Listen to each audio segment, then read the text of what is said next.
Okay. Only if it's, don't forget before you do that, make sure you go over the agenda just to make sure everybody agreed to it before it, you know, when it comes to reading it. Oh.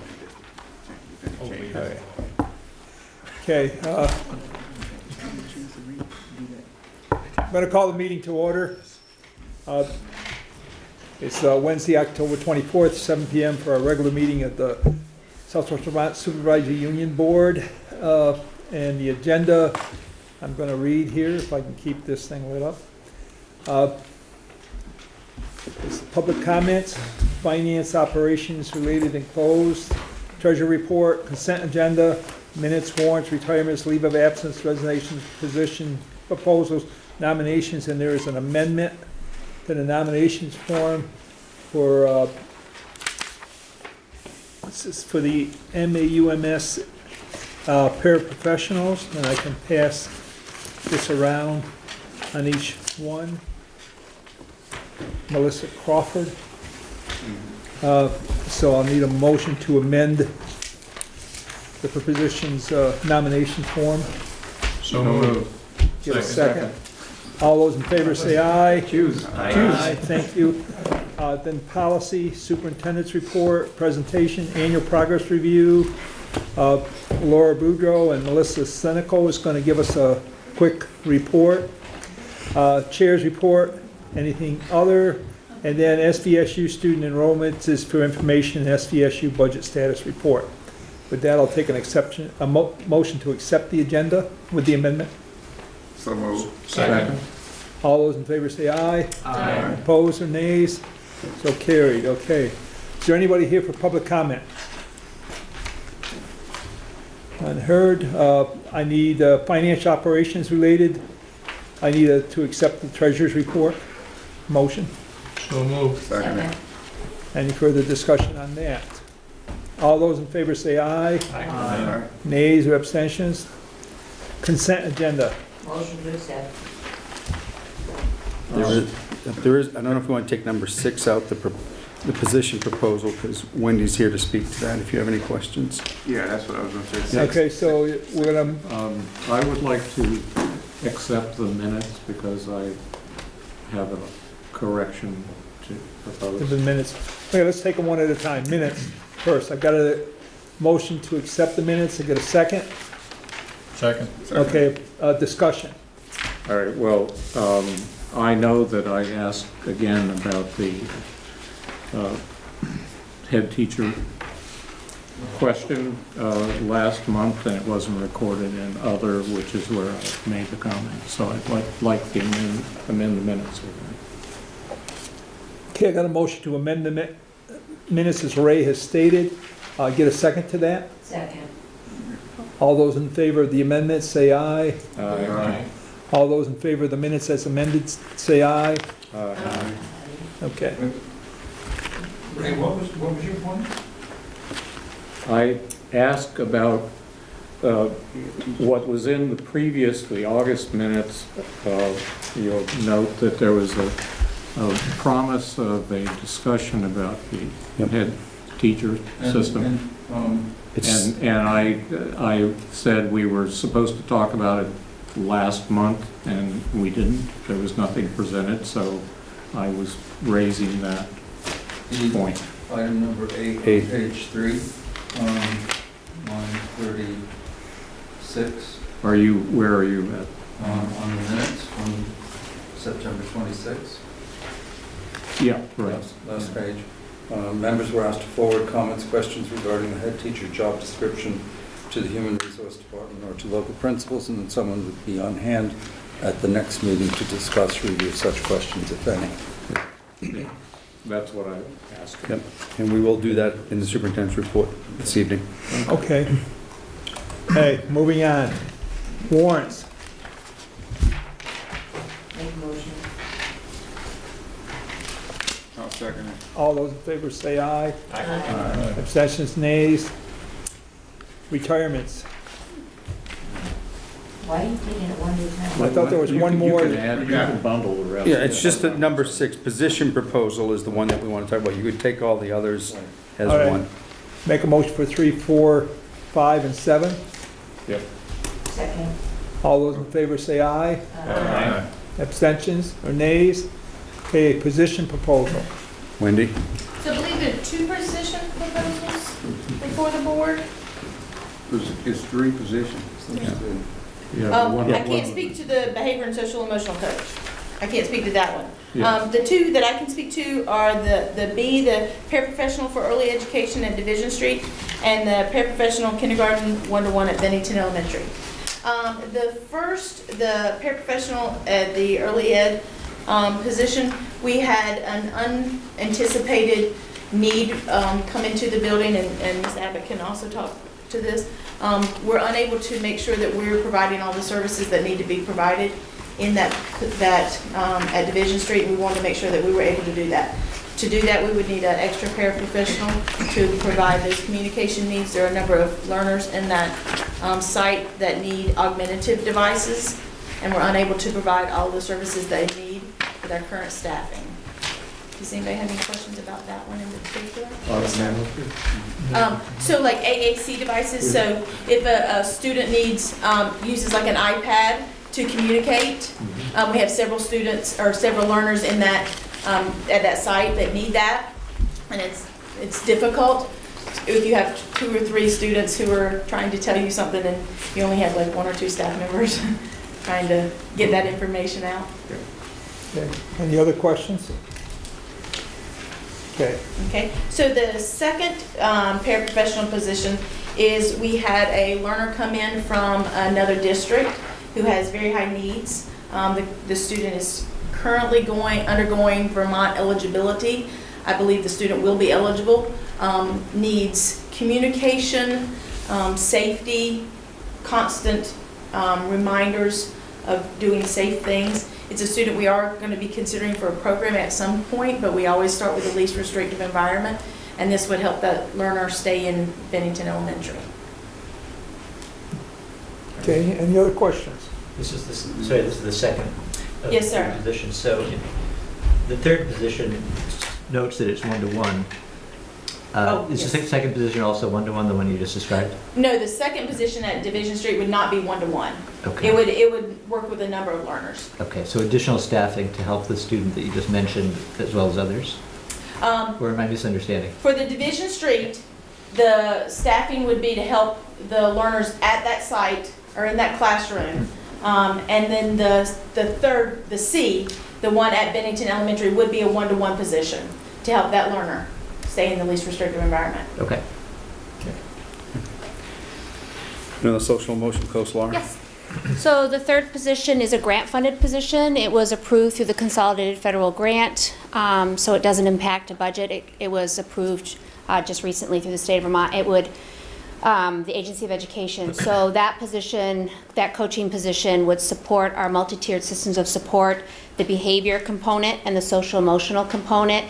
They would be available to work in all of our schools to provide support to the staff that are doing good first instruction in the tiered interventions. Okay. Any other questions? Right. How long that grant, you said it's a grant, how long is it supposed to last? So what happens when we, I mean, that's always, so our consolidated federal grant does have staffing positions in it. This is one, it's also a focus area of the state currently, is to make sure that we're providing well-rounded support, and so the grant has opened up funding to support this. I'm hoping that it continues, but right now it is approved and it is a grant-funded position. All right. Right. Uh, Go ahead. Okay, so is this person is not actually going to be hands-on with children? Hands-on With children? with children. So we would require them to have the same trainings because they'll be in schools, so Yeah. that would be part of a condition of hire. But the coaches will be primarily interacting with the adults that are interacting with the children. But there could be with students, because they Yes, may be doing exactly, 'cause they'll be in the observations so that schools. then they Part- can make Right. coaching Right. recommendations. Right. But Part of coaching is- isn't the problem mostly that you need more people doing the job with children? So part of it is you want to make sure that the staff that are working with our children have professional learning in the strategies that we know are evidence-based. And so when you have an expert that can then be at the forefront of knowing how to implement them, they can provide training for staff on site with the students. So Yeah, the well, professional learning will be happening on That's the site. theory, that's the Mhm. teach the fishermen to fish theory, but I'm not sure that the needs are such that there's not a need for more people that are actually helping kids. I would say that you're right, but there's a need for both. And the Well- grant won't pay for that, but it will pay for this. Right. And not only this, that through this grant and then what you're doing, Mhm. you'll learn more about what your needs are. Exactly, and the coaching model is something that the state of Vermont is supporting within our schools, not only in this, it's unique to this area, and we couldn't be more pleased that we have access to this resource right now, but in other areas as well. So yes, it does help on-site with the professional learning piece. So a year from now, we can hear from you and how this is working and how the coaching is Absolutely. going. Yep, absolutely. Okay. I'm going to make a request that we separate that position out and vote it separately. Thank you. This separated out, From Separate this paraprofessional position positions. out, and not vote on all three at once. okay. Okay? That's your motion? That's my request, This is a request. not my motion. Okay. So I would make a motion that, for this proposal for the, what do you call this person? This position? The title is Behavior and Social Emotional Correct. For the behavioral and social emotional coach. I'll second that. Okay, any further discussion on that? All those in favor say aye. Aye. Opposed, nays? Name. Got one nay. Okay. Now to move on the rest. I think we had a motion and then we took that. I'll move it, paraprofessional early education for Division Street and paraprofessional for kindergarten 101 for Benetton Elementary. Got a second? Any further discussion on that? All those in favor say aye. Aye. Okay. That take care of all of them? Policy, none. Right, We right, have- sorry, Nelson. We have none today, but we got one We've coming got the back. nominations too. I don't know if we included those No, I'm gonna, earlier. oh, I'm sorry, I didn't. Yeah, I also just wanted to. We included them with everything else, actually. They were in the everything else, okay, great. I just wanted to call out the fact that we did have a retirement among the list of people here who we were actually not, usually like to just mention that, I think, and send a note to the person who's retiring, so Charlene Adams is retiring. Right. Okay. It would be Our nice if the clerk secretary did will write a that. note and thanking him. 21 years. Charlene, Charlene Adams, 21. Okay. oh, she's retiring. Yeah. The motion, second. All those in favor say aye. Aye. Okay. Moving on, policy, none, right? We have none here tonight, but we'll probably have some coming back. We got a meeting scheduled for next month. And so by the time we meet again, we should have something coming back to this board. Good. Superintendent's report. I'm going to begin with my report given by the Assistant Superintendent and our Director of Early Childhood Education. And it's listed on the agenda as our annual progress review. So, is Melissa not here? Can I have her? No, she's not. You and Kate, very good. It's okay with Kate, huh? Change These the are the name. color Kate. copies. Color copies, yes. Go right. You're welcome.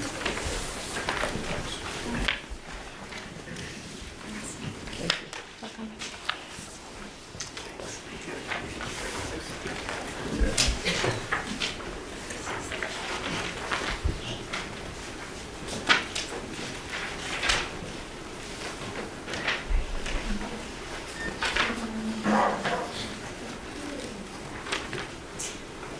So every year we come back together to talk about our progress, and I think this is actually the first year in the string of board meetings that we actually started with the SVSU. It actually feels good to start this way because this board presentation will then filter down to all the other board presentations, and principals will be presenting more specific data.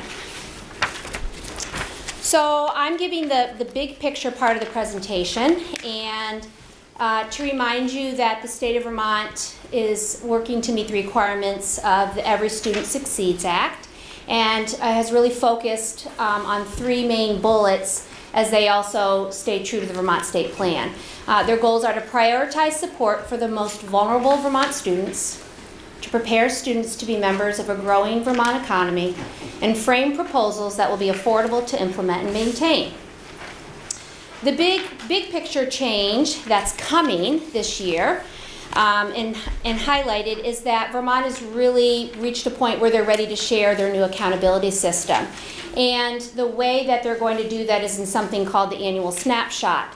The 5 indicators that you see there align with the Vermont Educational Quality Standards. So they are going to report out data under academic proficiency, which we've been doing with you for the last few years as the state prepares their accountability system. But moving forward from this point, you're going to see academic proficiency along with personalization, along with high quality staffing, safe and healthy schools, and investment priorities. So Vermont's mission in really developing their accountability system was to really move away from looking at one source of data, which has typically been ELA and math and science, to other areas. And each one of those indicators has sub-areas.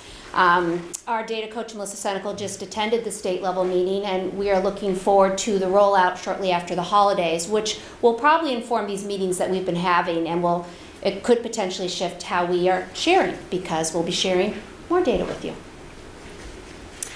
Part of the process and the accountability system is to base the decisions we're making on a continuous improvement plan. And you heard about this last year, and you heard about it in your own specific districts. So the continuous improvement plan is that we have goals that we've made based on our data, and that also align with the educational quality standards. So the state's really wanting everything to be connected, and I like that. That makes sense. So our district finalized our continuous improvement plan, which we summarized with you last year, as did then all of our districts. So in May of last year, the state gave us feedback, reviewed all of our plans, gave us feedback. We were asked to make revisions, which we all did, and it was actually pretty late in the spring that our plans were finalized. So we're now just getting to the point where we feel like we're setting goals that are linked to our plan, that will be collecting data to report out to you in a more refined way. So this is your annual reminder that all of our schools are structured under a multi-tiered systems of support, which Kate will go into more in depth when she gets to the early ed portion. And that's all about, we're working together to meet the needs of all of our kids, and we're focused on those 3 key areas, which is what we love about Vermont. Vermont's looking at the whole child. We want to look at academic performance along with social, emotional, and behavior. And you want to have a really strong foundation, and we've definitely spent the last, I'd say, 4 years really focused on building that infrastructure, and now we're refining our tier 2 and our tier 3 and making sure that we have resources at each tier. So the next slide is the district-wide snapshot of the math. This is just the SBAC data. And again, as the state revises or finalizes their accountability system, we've been sharing the data. The big change this past year as they refined their system is they made a decision not to assess at 11th grade and to assess at 9th grade. So that data you're looking at 9th grade is only based on a trial assessment. So again, as we've shared, it takes a long time to get a system where we're going to have data that really makes sense. We were looking at the math for grade 8, which was definitely a positive, and I know Mr. Payne and his staff have been really thinking about that as a success. And then you also have the ELA data as well. This is the big picture. You have the state average and then the SVSU as well. I want to remind you, and I'll share with you in a minute, that our district focus is English language arts, as is the state's. So we know that based on the district management study that was done this past year on districts around Vermont, that the first recommendation is around a focus on English language arts. We've also included for you, because this is our own data, is the average attendance rate for the last school year.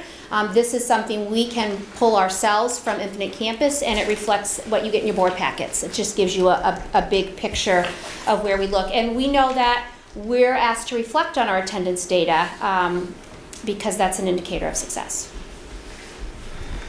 So to remind you, I did say to you earlier that our district and each one of our schools has a continuous improvement plan.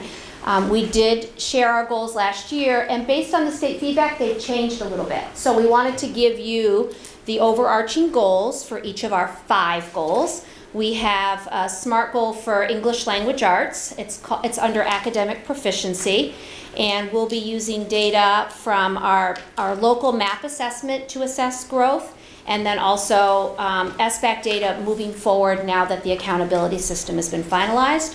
Our second goal is around math, and it's also under academic proficiency. And again, we'll be using MAP and SBAC, and with our younger children, FastBridge to assess that. Goal 3 is all around school climate and safe and healthy schools. As a district, our goal is to decrease our behavior referrals, and the state is looking at that. As a state in different districts. Again, they want to look at the whole system.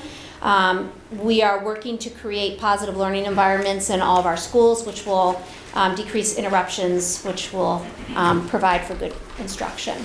Goal 4 is around personalization, and this goal was created based on lots of community feedback, and it included a visit from the Agency of Education twice last year, who also interviewed students and staff, and we've already started working on this year, is working on communication with all of our stakeholders around our district's personalization.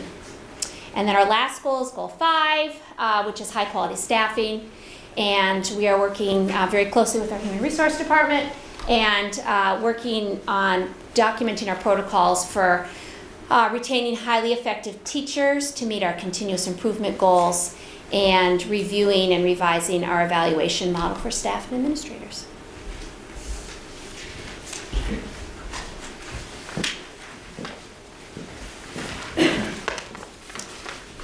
Hello, I'm Kate Abbott, the Director of Early Education. Thanks for having me. This first slide talks a little bit about the early education program's MTSS system, the multi-tiered system of support. So the multi-tiered system of support starts at pre-K and goes all the way through grade 12. As part of our system, we have a mission, and our mission is really beyond just children. We support children and families in our community, and we strive to create inclusive and developmentally appropriate learning opportunities for children. Our early MTSS behavioral expectations that we teach all of our learners are to be kind, to be safe, and be responsible. So the early education goals are mapped onto the SVSU Continuous Improvement Plan targets. So we have 3 major goals this year. We're looking at expanding the use of our evidence-based instructional practices, and we're continuing to develop our multi-tiered system of support, including some new assessments that we're trying on this year, including the class assessment. We're preparing our pre-K students for success in kindergarten by aligning pre-K and kindergarten practices and improving the kindergarten transition process. And we're looking at professional learning that supports both teacher and parent understanding of supporting oral language development to foster student growth in language learning, which will then later impact their reading ability. So I want to share some of our early education enrollment trends. Early education is comprised of the pre-K side of the house as well as the early childhood special education services that we provide. What we've noticed, and you can kind of see the big picture with this graph, is that our enrollment actually has increased. So with the passage of 166, the pre-K enrollment significantly saw a jump in 2015. But the other side of the house, which is the early childhood special education side of the house, has been consistently growing from 2015. And we identify children for early childhood special education services 2 ways. The primary way that we receive children is they come up from the early intervention system, which serves children birth to 3 years old, and they're identified by their pediatricians or by their parents that in need of additional services. When those children turn 3, they become members of the Early Childhood Special Education Support Program, and we provide special education services to them. So at the start of 2015, we were seeing between 50 and 60 children with disabilities in the age of 3 to 5.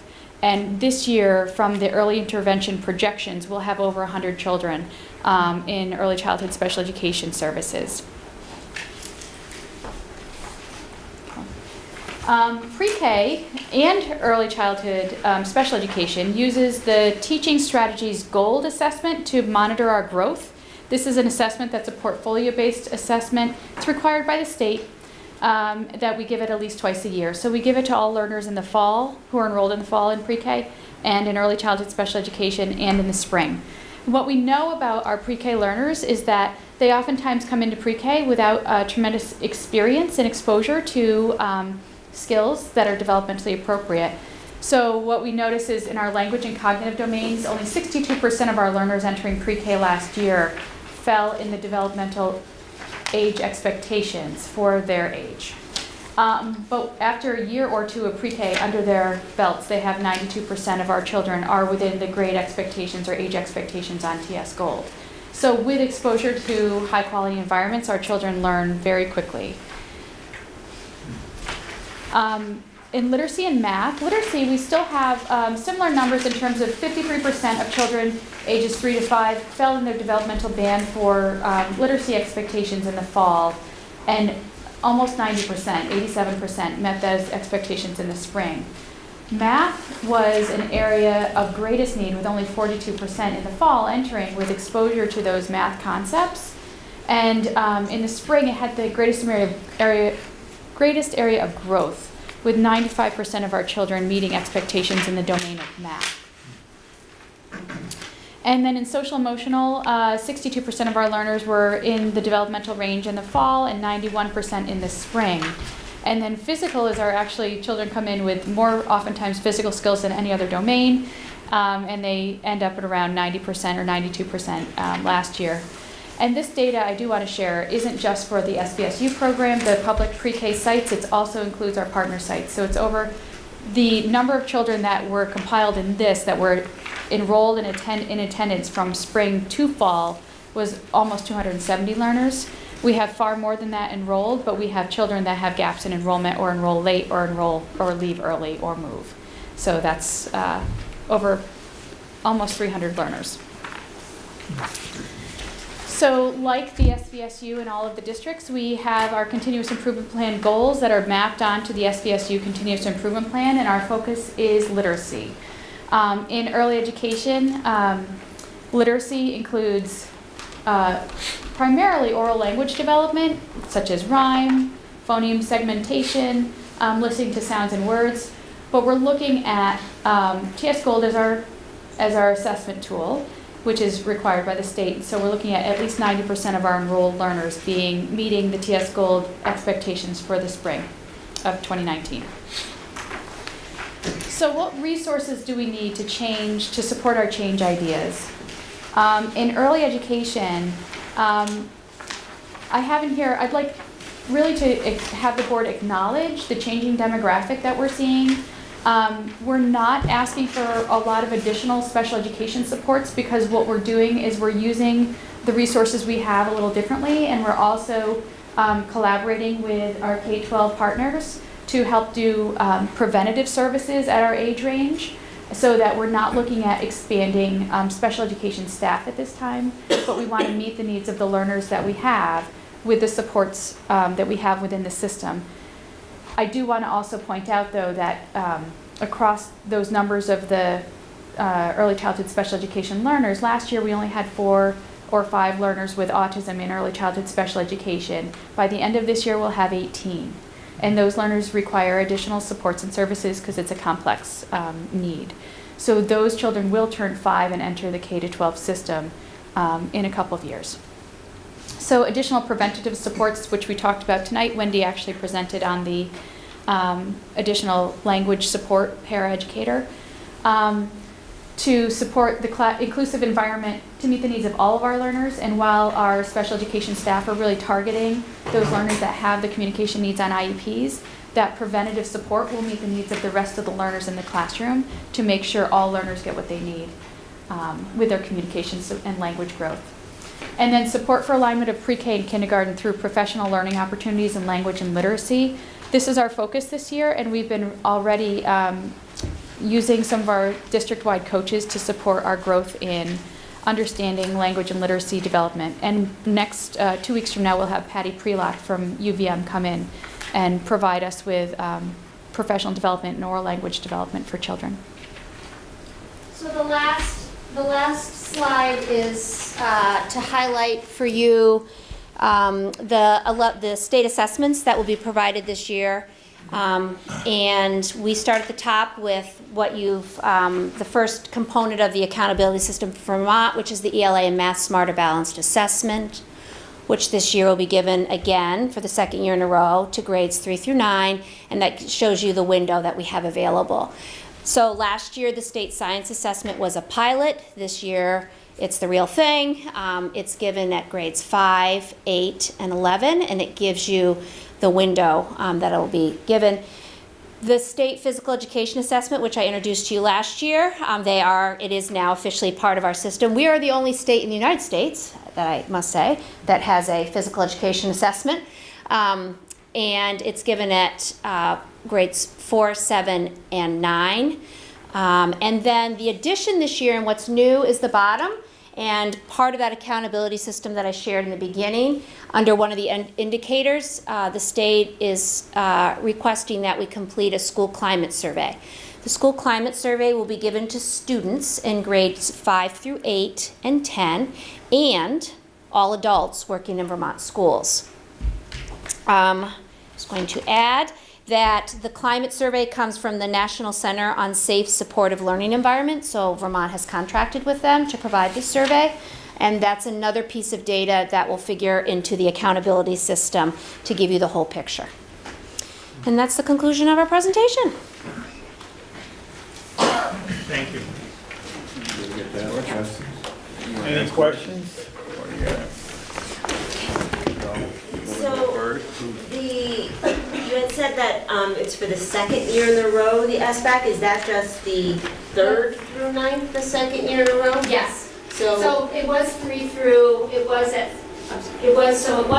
their first round was 3 through 8 and 11, and because of feedback that the 11th grade test was rubbing against SATs, ACTs, and some of other assessments, that they wanted to do a trial run at 9th grade. So this will be the second year. We've been at 3 through 8. This is the new consistent assessment that will be that is part of the accountability system. So I guess my question is, do we have the data from 3 through 9 or 3 through 8, the first year, to compare to last year to see where we are from so obviously you have to compare the 3rd graders with the 4th graders, because they're going from 3rd grade to 4th grade. Yeah. So that's a great question, and when the state switched this assessment and when SBAC started, we've been with SBAC with the states that chose SBAC from the beginning. When we initially went that way, the first thing that we shared is it was going to take, we talked about 3 years to get valid and reliable data. And that marker that I shared in the beginning, that the state is now rolling out that accountability system, we're waiting till after the new year to see what that projection, but that is actually the goal, hopefully starting next year, because it takes a great deal of time for a new assessment to take hold and to be considered valid and reliable. So we feel like we're waiting to see what the state report card is going to look like coming in a few months, and then we're going to build after the first of the year. Yeah. So yeah, you're on the mark. That's exactly where we're headed. Yes. Other questions? Ray? Well, I'll ask him, I think, an obvious question. Based on comparison of the data from the early childhood program to the 3rd graders in the Smarter Balanced Assessment. I mean, you have these nice graphs I'm assuming that it's the same or relatively with small changes, the same cadre from the spring, fall to the spring, so that these are comparative figures. And there's this nice 87 to 95% range for all these different areas in which these kids are testing. But when we look at the graphs for math and English language, and we look at third graders, you know, their proficiency is not even at state average. So what's the disconnect? So the TS Gold assessment is a portfolio-based assessment, and it measures student skills such as being able to open a book and look at the pages, attend to a story, talk about the story that's being read to them in the classroom. As children age and enter kindergarten, the expectations are that they know letters with fluency, that they can pair letters with letter sounds, and then into second and third grade, can they start to read with fluency and read with comprehension. Yep. It's not strictly a reading assessment, the TS Gold. Yeah, no, I understand that because they're young. But So wouldn't you expect more evidence of improvement? I mean, you've got continuous improvement goals that say you want 2 to 5% growth rates each year, and then the graphs, the Smarter Balanced Assessment math graph is very interesting. It starts high in third grade, drops all the way down to sixth grade, and then there's a little bump in seventh and a bigger one in eighth, and then it drops again in ninth. And now, obviously, this is that's a range of ages, and I'm not sure if that's all the pre-K program been in effect for how long of those years that are represented by this graph. And so I'm gonna, SVSU. yeah, so there's another layer. So when we start to attend the different individual board meetings, we do report out on growth. So we look at proficiency and growth. So the SBAC measures proficiency in relationship to a grade level standard or an expectation, which was what Kate was just referencing. And then, but we also, what's really important is we want to know that a child's growing from the beginning of the year to the end of the year. So we will be reporting out both of those pieces, but we use two different measures to do that. Mm-hmm. So that doesn't really answer all the questions, but the growth perspective is good because, I mean, that is what you want Yes, to see absolutely. each individual child do. I think Ray asked the same question. I have one other question, Go ahead. if I can You can finish answer that. And that is, every student succeeds at, you know, you've got 3 goals down here, or 3 priorities. So the last one is frame proposals that will be affordable to implement and maintain. Now, the obvious question there is, will those actually be able to achieve the other 2 goals of supporting our most vulnerable students and preparing students to be members of the growing Vermont economy? Because I'm not exactly seeing it in the SBAC results. I mean, that's kind of a empirical, but it's also kind of a logical question, you know, because it's the affordable part of it that may make it problematic, as well as the kind of program you put together for the affordable part of it. And money's going to be tight, because that's the whole point of Act 46, money's going to get tighter. So, all right, I guess you're optimistic because you stay in this job. Okay. Leon? Well, Ray asked most everything I was going to ask, but anyway, I was looking to say, in addition to that, was that the numbers, when we start to compare in the fall versus the spring, and another way of looking at it, I mean, we saw the growth, but what happened? I would be expecting 100% And we didn't get that. 100%. Oh, okay. Is that yours for the 62, 92? Yeah, I was expecting for 100% if we're gonna do the intervention and so forth along that line to show that whatever the competencies were at the beginning, that the class and everything else was provided the right resources to be able to make everybody proficient in those numbers in terms of language and so forth. But I'm saying that's not the case. Yeah, that's very like the question I posed several years ago. I know it. Which is that, what about these kids that don't get to that point in the spring? Yeah, I was gonna say, every person isn't exactly the same. Right. So I'm sure you have some with challenges and some without. Well, that's how we measure growth and proficiency. And so basically, you're gonna see, that I'd be really surprised if I see everything come out as 100%. Yeah, me too. It's just, this and there. But thank you for your presentation. Any more questions? Some on this side? I just had one more quick question. Go ahead. Are there any exceptions? Does everybody take SBAC regardless of? Yeah, there are. So we have, I'm not sure what it's, so that's an interesting question. It's a good one. So there is an alternative assessment. The state has to contract for that assessment.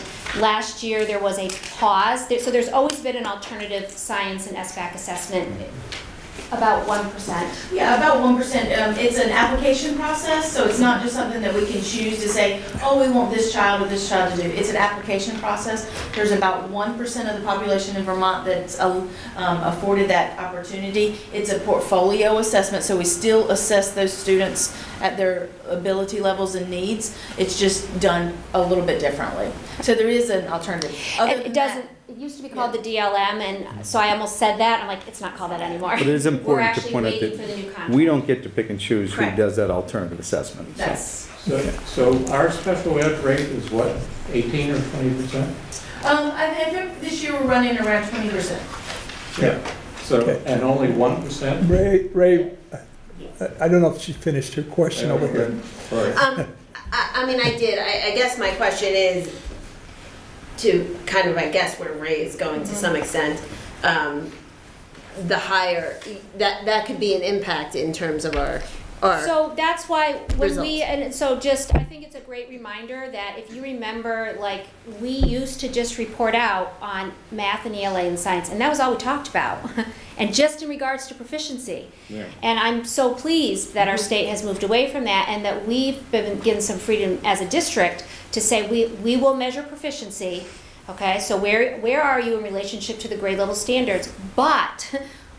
And we also report in relationship to growth. So we have a tool that we have historically used in our district so we can show even if you're not working on grade level, we want to know that you're growing and we want to be able to report out to the student and the parents and then once a year to the boards that we're monitoring that as well. And then the state has also said, let's look at all these other measures because we really want to look at the whole child, the well-rounded child, which went back to why they added the physical education assessment as well. Okay, Dave?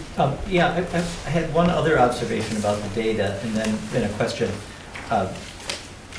Comparing the red to the blue columns, the statewide averages, which are always higher than our numbers, and we're always striving to get those numbers closer. What I noticed, and you mentioned that the 8th grade numbers were particularly good, but if you look at 8th grade and 9th grade, and recognizing it's the first year for the 9th grade test, Yeah. it's only the second year, Yeah. and okay, we get that.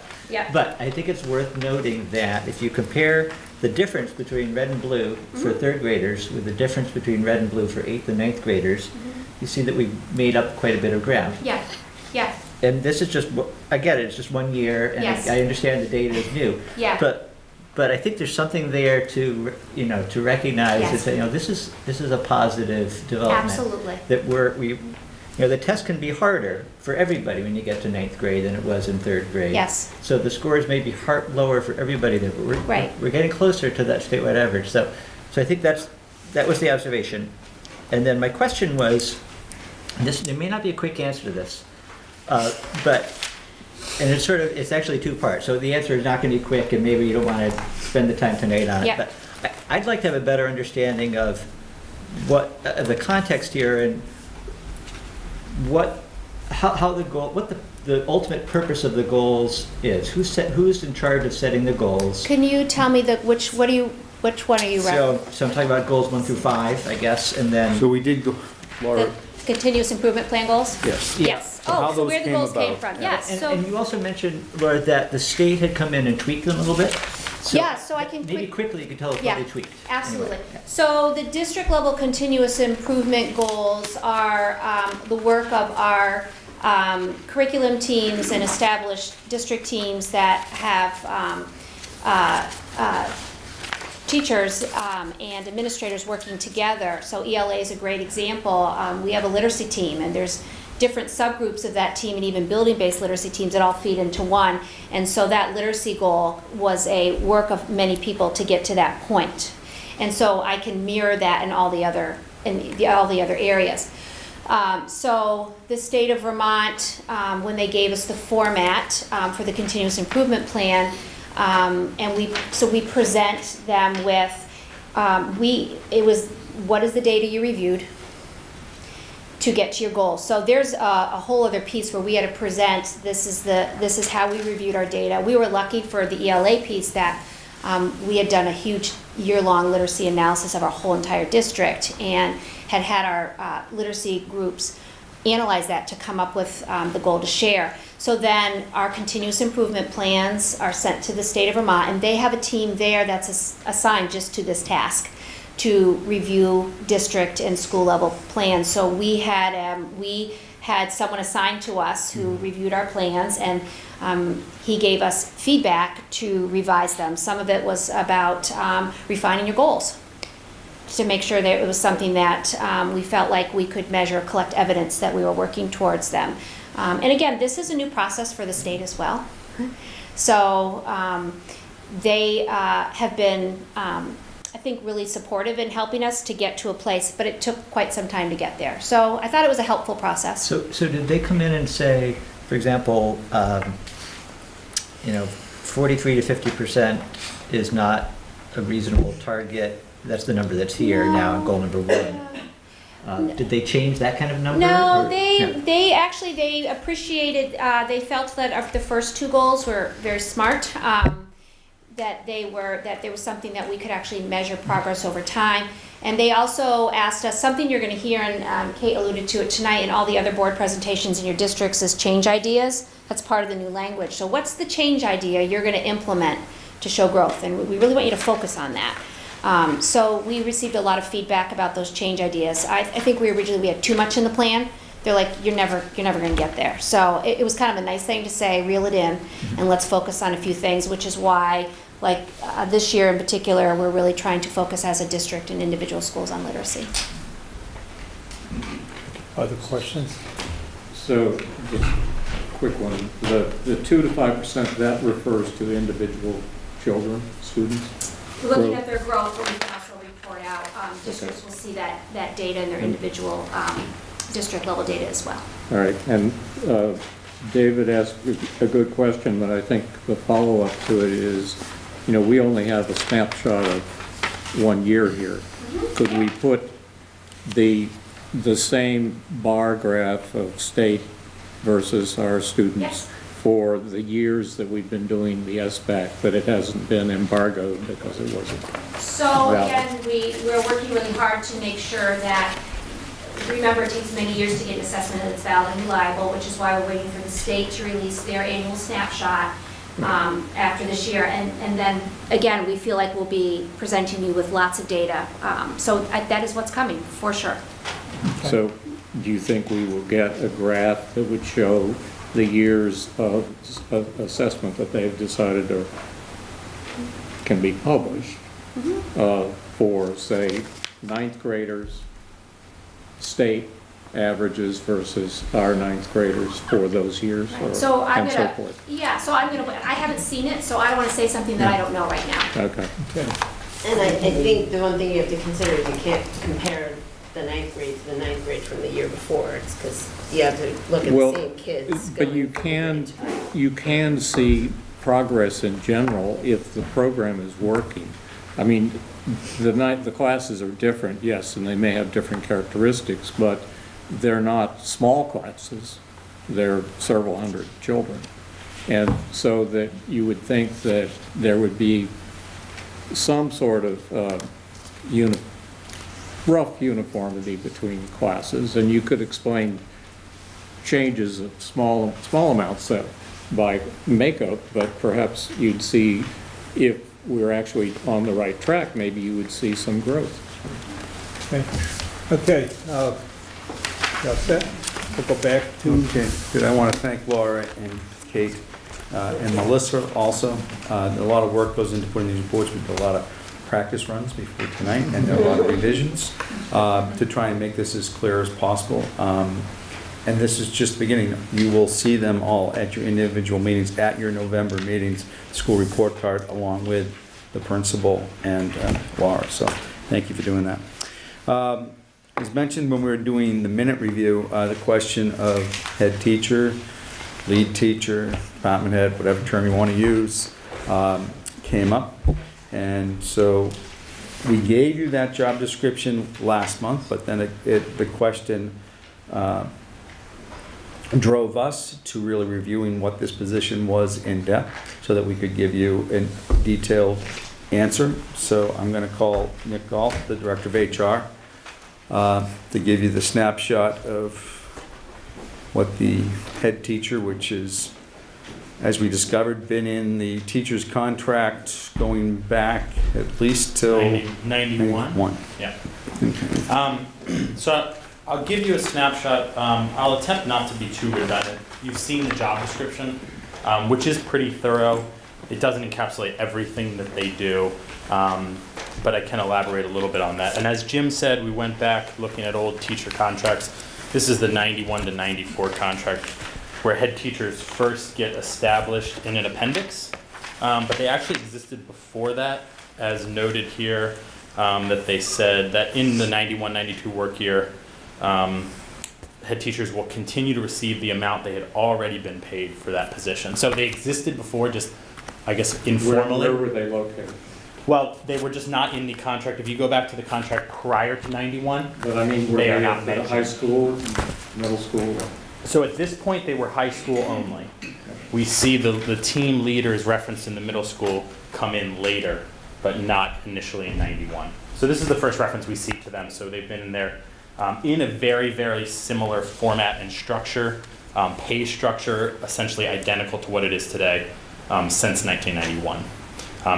Their pay is based on the bachelor's step, what was step 1, which is now step 4 salary, and there are 3 tiers. There is a 3% stipend, so 3% of that base teacher salary for departments that have 2 or 3 teachers in the department, a 6% stipend for those with 4 to 6 teachers, and a 10% stipend for those with 7 or more teachers, and that structure's been the same. And in real dollars, Nick, the range In real is- dollars, we're talking $1,100 for a 3%. So for the smallest stipend is $1,100, $2,300 for the mid-level one, and $3,900 for the 10%, the 7 or more teachers in that department. So we have a total of 11 head teachers at the high school, 14 team leaders at the middle school, 7 of which are subject, and 7 of which are team leaders for their houses, for the teams that they're part of. So some of the things that I sort of wanted to highlight that I think are either mentioned in the job description, but just wanted to elaborate on.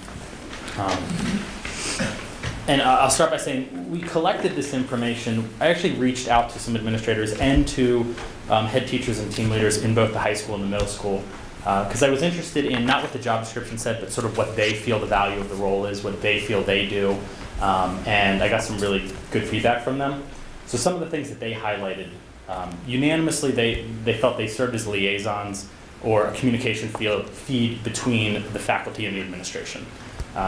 They allow the principal not to have to connect individually with every teacher in every department on every initiative. they can distribute that information through those head teachers and those team leaders. They're scheduling, planning, and facilitating team meetings, helping to align their department with CIP goals. They're handling department issues, so if there are staffing issues, interpersonal issues, parent issues, they are dealing with those, they are assisting those teachers. And I had one head teacher who said, I have 13 teachers in my department, so if one of them, if every one of them has one issue a month, that's 13 issues a month that I'm dealing with. And those could just be a student parent issue or something like that. They work with administration to arrange professional development that's specific to their department needs.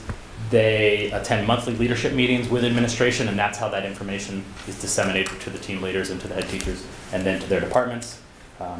This is something that it definitely puts a lot of strain on them. They arrange for teacher coverage when a sub isn't available, which happens far too frequently. We have a teacher who's out, we can't secure a sub, and more often than not, that head teacher or that team leader is responsible for arranging coverage, shifting, and oftentimes probably picking up extra class coverages themselves to make sure that those classes are getting handled. They're developing their proposed budgets for their departments and presenting those to administration. They're working with guidance on student placements and scheduling issues. They're facilitating meetings with parents when they have student needs. They're helping determine course offerings, what classes are going to be offered, how many sections of each. And really what they're doing is they're taking the burden of doing all of that off of the building administrator. They're preventing the admins from having to get into sort of the minutia of every department and the varying needs of each of those departments, which would be quite a task for one principal to have to understand the really tiny details of what's going on in every single department across a school that has 80 teachers or something. And they're relaying the vision. So when we talk about the CIP goals, they're taking the administration and the SU and the district's vision, and then they're relaying that to their staff members in a way that makes sense for their department, for their goals, and what they're doing. So without them, the administrators would have to be doing budgeting for every single department. They'd be doing student placement. They'd be working with guidance. They'd be figuring out course offerings, all the stuff that I talked about. And there's just so much flexibility. They'd have to be so flexible in understanding all the varying needs of all the departments, and the head teachers in the department, the team leaders, allow them to rely on those positions to do that for them, to make those administrators' jobs more easier, so they can focus on big picture stuff. And they do this all in addition to their teaching duties. So only at the high school do they have even a slightly modified schedule where they have 20 minutes less student contact time per day. And that's by negotiated contract. And that's part of the contract. Yeah. The team leaders in the middle school don't have any adjustment. And we also discussed the total line item dollar amount for this is? It comes out to $34,900 in the high school for the total stipends for the year, and $30,989 in the middle school for all of those stipends combined. So a total of about $65,000 to take what is a pretty large burden off of the administrators. Ray, wait a minute. Middle school. Wait a minute, Ray. The question I manage myself. Yeah. I have a lot of people that it's in the middle that does management, sort of like you're talking about. But I have reports that come back to me monthly and so forth. Mm-hmm. Do they report back to the administrator in Absolutely. any way at all to say Yes, so they're what their problems responsible for, they actually have to take meeting minutes when they have their staff meetings. They report those back to administrators, and they are the liaison. They are funneling the issues, the concerns from their staff to the building administrator. So for the example, if you have an issue in the math department at the high school, and they, just use that as an example. If you have personnel issues, that might be able to be handled by the head teacher. But say you have a large number of staff members who are all concerned about something specific. That head teacher can be the conduit, can take it to the administration, rather than getting 7 or 8 separate emails from different teachers all talking about the same kind of thing. So yes, there's the expectation that the information is coming from the top down, but also being collected by the head teacher or the team leader and taken going back up. Yes. Okay. Yeah, they are that communication feed between the administrators and the So they're just not doing it on their own. There's actual. Absolutely not. No, and they have monthly meetings with the administrators. So there's definitely a cohesive group of head teachers and team leaders who are, being directed by their building administrator and then taking that back to their groups and their departments. So. Okay. So there's well-defined management structure is what I'm hearing. Yes, and well-established, it's been there for decades. Almost 30 years. from Yeah, what we can tell. and probably before that in some informal sense. And Okay, so, Ray? But the question really wasn't about the high school and middle school level, because I know that the structure was there when I was sitting on negotiating committees for head teachers, particularly at the high school. But it makes sense that it would devolve into the middle school too. But the specific question was more about the head teachers in the early childhood education right. format. And they aren't going to be doing the same thing. Not all they? of the same things, but they also have additional responsibilities. And I actually got. They do budgeting. I don't believe they're responsible for budgeting for their organization, but something that they do that's pretty time intensive that our other head teachers and our team leaders don't do. So they're collaborating and coordinating with community agencies. I'm reading this right off of my. Collaborating and coordinating with community agencies to promote successful transitions between service delivery systems. And I don't know, I don't want to put you on the spot, but so they do have a slightly different role. And Kate and I have talked about whether we do that as sort of an amendment to the head teachers to present that to you as something slightly different. But not to totally break the mold. But there are some of the duties that do align, and there are some of the duties that are different than what our typical team leaders and How many head teachers are positions doing. in that? Well, one. Well, one team leader, head teacher, but how many special educated, how many early ed teachers do you have? This is just for the special ed side of the house, and there's 5 special educators, 3.5 speech pathologists, and PT. So there's one lead teacher for those. Yep. And she does do some budget in that. In her work, she gives us that projection that I gave you today about how many children from Part B in the birth to 3 will be coming into the Part C, which is 3 to 5, and their specific needs. And so she'll give me a projection on, do I have children that need vision services because I might need a $20,000, currently my vision services contracts run between $15,000 and $20,000 for little ones that need vision supports. Do I need a BCBA or benchmark behavioral solutions for children with autism? Or do I need I-team consultants for children with communication challenges?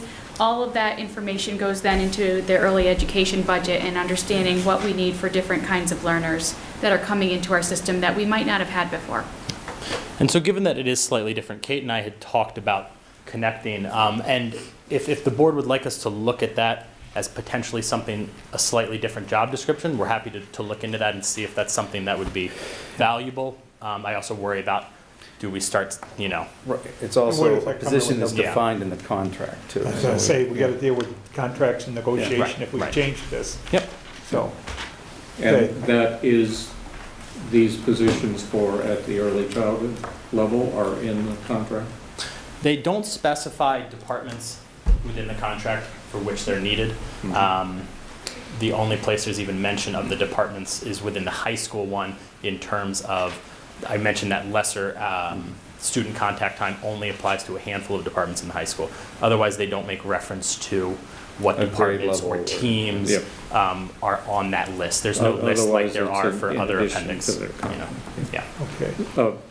One other question. Yep. I thought you said that at the early childhood level, they would represent the SU to outside agencies? So, So what our, do you want to get? Sorry. So what classification is this per, what level is it? Is this the 3%, 6%, what, or 10? I don't have the early ed one in front of me. I can pull it up on my laptop. I was just looking at high school and middle school with the data that I have here. But I can find that out if we need that. but in terms of the interagency, our head teacher partners with the Children's Integrated Services team. That includes the early intervention department at the hospital. And so she attends monthly meetings to make sure that we have the correct procedures in place. We need to meet at least 6 months out before that third birthday, and then again within a month of that third birthday, to make sure there's a smooth transition in services and children receiving services in early intervention aren't dropped and have a smooth transition. So I guess the question would be, Why do you need that? That's not in your job description, or you don't have time to do that? or what? So I think that, that wasn't the basic of the question tonight. So if that's something that, if you want Kate or Nick or myself to come back and justify the position, I'd rather put that on an agenda for another meeting than having them speak now as something that they're not prepared to answer. What we're here, giving the description of the position, how much they cost, how many we have. So now we seem to have the focus of it identified, that it really, your question really is focusing on early childhood. So I think we can come back Well, and answer. that was what prompted it in the first place. yes. All right. Can I just go, this is what, one position? One position, that's why I was asking One how much position, money we're yeah. talking about. Yeah. Is it only one position, and it's only in triple E? And Okay. it sounds like it has a very similar structure in that middle management role, in the sense of being that liaison with, whether it's a principal, but in this case, a director. It seems like it's a very similar role than what we're doing at those, In a at lot the of high ways, school. Yeah, so is it the wish of the committee to go further into this, or are you I'm satisfied with comfortable. I'm this? totally comfortable with it. Yeah, I was gonna say, I think we're comfortable. That, I think it all comes down, if it really is an issue when we get ready to negotiate contracts, Right. I think that's where this needs to be discussed, not here. Sounds good. Agreed. Thanks. Thank you, Nick. Thank you. All right, I have just a few other things to go over you, and you say negotiate contracts, that is one of the things I wanted to talk to you about. Both the teachers and support staff will begin negotiations this fall. It will be for a 2-year contract maximum because of the legislative action that was taken last year that is bringing us towards a statewide health care plan for all employees, and so our contracts all have to sunset at the same time to allow that new plan to come into place. So we're in the process of gathering suggestions for items to include in the school board's proposal package.